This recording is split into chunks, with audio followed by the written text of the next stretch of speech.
श्री हरिवंश महाराज जी। महाराज जी, क्या कुंडलिनी जागरण के बाद हृदय से भावनाएं चली जाती हैं? क्या नींद कम हो जाती है?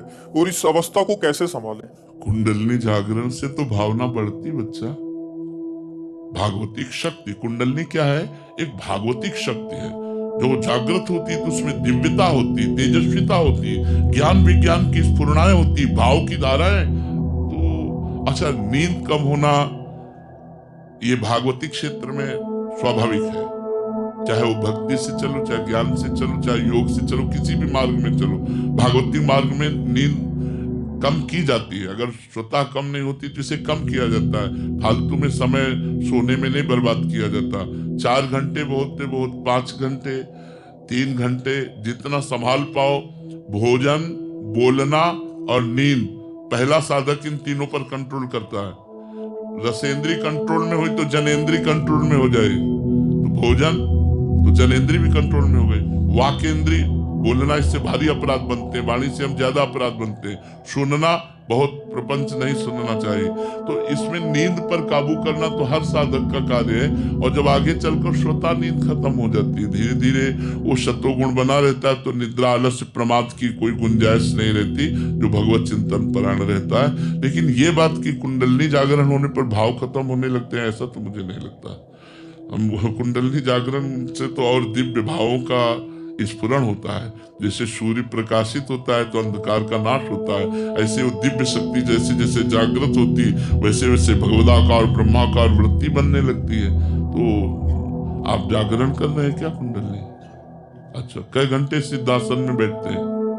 पौना घंटे कुंडलिनी जागरण होती है।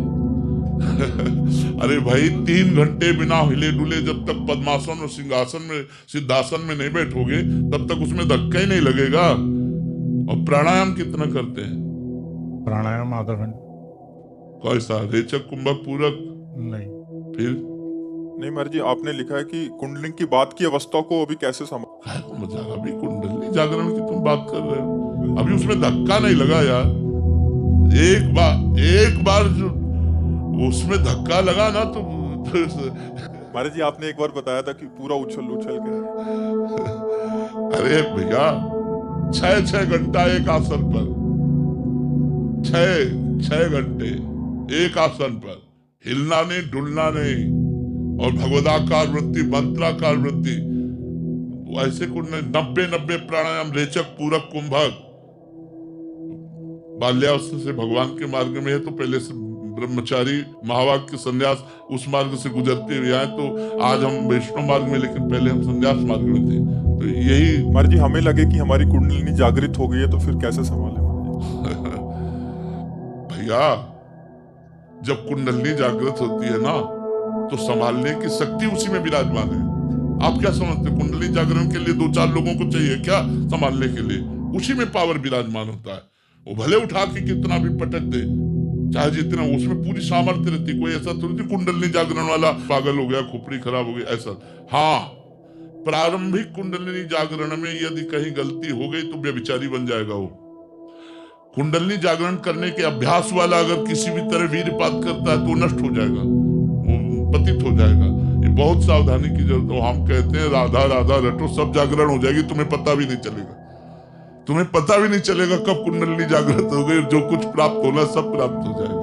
अब मान लो हमारी बात, राधा राधा जपो और आसनों पर बैठो, आसनों पर बैठने का अभ्यास करो। अभी तो आप क्रॉस ही नहीं कर पाए। 3 घंटे बिना हिले डुले, ऐसे भी नहीं करना, 3 घंटे बिल्कुल एक आसन पे, तब उसमें धक्का लगता है कुंडलिनी में।